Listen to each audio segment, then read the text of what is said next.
Hello and welcome back to my vlog. Getting my numbering back on track. I had dropped an X, so we're in the 30s. 32 of Essays on the Constitution of the United States, and this is the resolution that he mentioned in the previous one. Agrippa 13, Part 3. Resolved that the form of government proposed by the Federal Convention lately held in Philadelphia be rejected on the part of this Commonwealth, and that our delegates in Congress are hereby authorized to propose on the part of this Commonwealth, and if the other states for themselves agree thereto, to sign an Article of Confederation, as an addition to the present articles, in the form following, provided such agreement be made on or before the 1st day of January, which will be in the year of our Lord 1790. The said article shall have the same force and effect as if it had been inserted in the original Confederation, and is to be construed consistently with the clause in the former articles, which restrains the United States from exercising such powers as are not expressly given. 14. The United States shall have power to regulate, whether by treaty, ordinance, or law, the intercourse between these states and foreign dominions and countries under the following restrictions. No treaty, ordinance, or law shall give a preference to the ports of one state over those of another, nor, second, impair the territory or internal authority of any state, nor, third, create any monopolies or exclusive companies, nor, fourth, naturalize any foreigners. All their imposts and prohibitions shall be confined to foreign produce and manufactures imported, and to foreign ships trading in our harbors. All imposts and confiscations shall be to the use of the state where they shall accrue, excepting only such branches of impost as shall be assigned by the separate states to Congress for a fund to defray the interest of their debt and their current charges.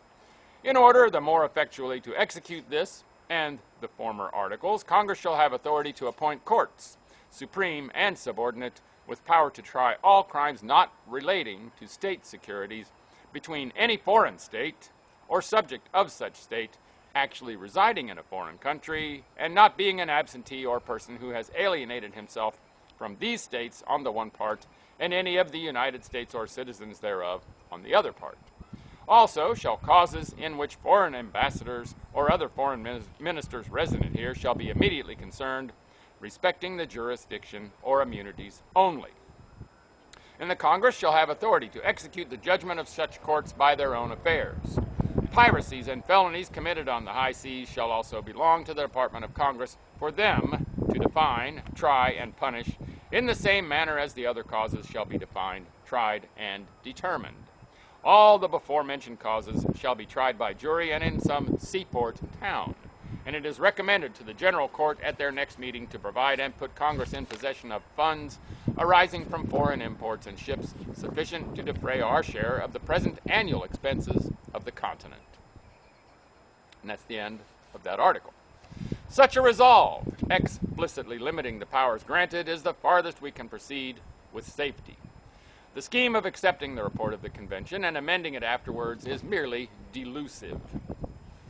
There is no intention among those who make the proposition to amend it at all. Besides, if they have influence enough to get it accepted in its present form, there is no probability that they will consent to an alteration when possessed of an unlimited revenue. It is an excellence in our present confederation that it is extremely difficult to alter it, and unanimous vote of the states is required. But this newly proposed form is founded in injustice, as it proposes that a fictitious consent of only 9 states shall be sufficient to establish it.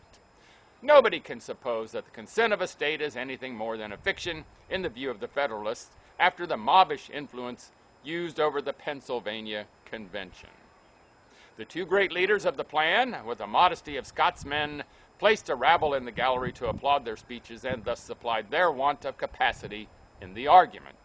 Repeatedly were Wilson and McKean worsted in the argument by the plain good senses of Findley and Smiley, but reasoning or knowledge had little to do with the federal party. Votes were all they wanted, by whatever means obtained. Means not less criminal have been mentioned among us, but votes that are bought can never justify a treasonable conspiracy. Better, far better, would it be to reject the whole and remain in possession of present advantages.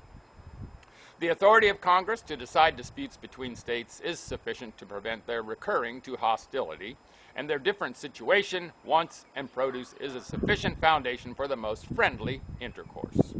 All the arts of delusion and legal chicanery will be used to elude your vigilance and obtain a majority. But keeping the Constitution of the state and the public interest in view will be your safety.